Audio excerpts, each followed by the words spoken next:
और इनेलो के राष्ट्रीय अध्यक्ष अभय चौटाला ने एक बयान दिया। हर बड़ा दावा कराया इस बयान में कि भूपेंद्र सिंह हुड्डा जो थे चुनाव तो ठीक पहला कई बिल्डरा पर जो ईडी की रेड पड़ी थी उसका पाछा वो अमित शाह था मिले थे। एक पार्श्वनाथ नाम का बिल्डर था जो हुड्डा का साथी था। इसका पाछा ईडी ने हुड्डा के खिलाफ मुकदमा दर्ज कराया।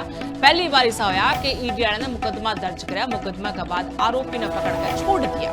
हुड्डा साहब रातों रात अमित शाह के तहत जाकर मिले, पैरा में पड़ गए और बोले बताओ मैं आपकी क्या मदद करूं। जद शाह ने कहा जाओ अपने पार्टी वाला कमान ने समझाओ, अपने सारे सिटिंग विधायकों ने फिर तक टिकट दिलवाओ। बड़ा आरोप और बड़ा दावा अभय सिंह चौटाला की तरफ तक कराया गया। तो फिर आपको ध्यान होगा चुनाव से पहले हरियाणा प्रदेश के अलग अलग बिल्डरों के घरों पे छापे पड़े थे और उन छापों के दौरान एक पार्श्वनाथ नाम का बिल्डर था जो भूपेंद्र सिंह हुड्डा का पार्टनर था। उसके घर से दस्तावेज बरामद किए और हुड्डा के खिलाफ मुकदमा दर्ज कर दिया ईडी ने। यह देश में पहली दफा हुआ था कि ईडी के लोगों ने मुकदमा दर्ज किया। मुकदमा दर्ज करने के बाद मुजरिम को पकड़ के जेल की सलाखों के पीछे भेजने की बजाय उसे यह कह करके छोड़ दिया कि अगर आप जेल की सलाखों के पीछे जाने से बचना चाहते हो तो अमित शाह से जाकर के मिलो। हुड्डा साहब रातों रात अमित शाह से जाकर के मिले, पैरों में गिर करके कहने लगे बताओ मैं आपकी क्या मदद कर सकता हूं।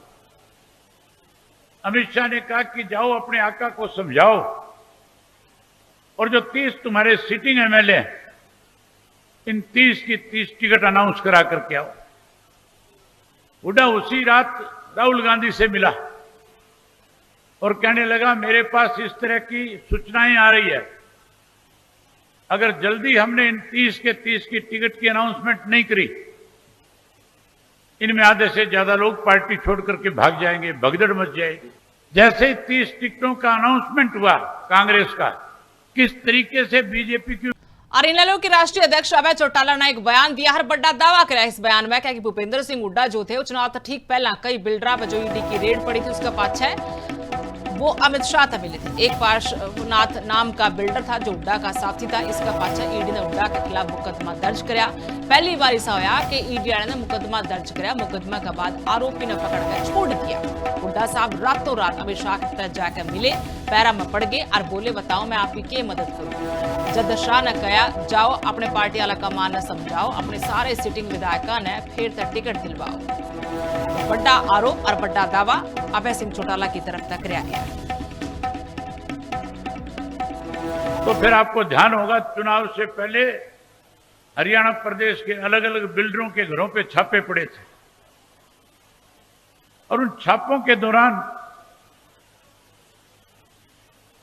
एक पार्श्वनाथ नाम का बिल्डर था जो भूपेंद्र सिंह हुड्डा का पार्टनर था। उसके घर से दस्तावेज बरामद किए और हुड्डा के खिलाफ मुकदमा दर्ज कर दिया ईडी ने। यह देश में पहली दफा हुआ था कि ईडी के लोगों ने मुकदमा दर्ज किया। मुकदमा दर्ज करने के बाद मुजरिम को पकड़ के जेल की सलाखों के पीछे भेजने की बजाय उसे यह कह करके छोड़ दिया कि अगर आप जेल की सलाखों के पीछे जाने से बचना चाहते हो तो अमित शाह से जाकर के मिलो।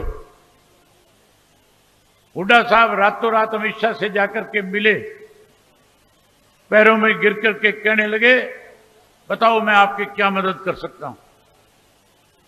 अमित शाह ने कहा कि जाओ अपने आका को समझाओ और जो 30 तुम्हारे सिटिंग एमएलए हैं इन 30 की 30 टिकट अनाउंस करा करके आओ। हुड्डा उसी रात राहुल गांधी से मिला और कहने लगा मेरे पास इस तरह की सूचनाएं आ रही है, अगर जल्दी हमने इन 30 के 30 की टिकट की अनाउंसमेंट नहीं करी इनमें आधे से ज्यादा लोग पार्टी छोड़ करके भाग जाएंगे, भगदड़ मच जाएगी। जैसे ही 30 टिकटों का अनाउंसमेंट हुआ कांग्रेस का, किस तरीके से बीजेपी की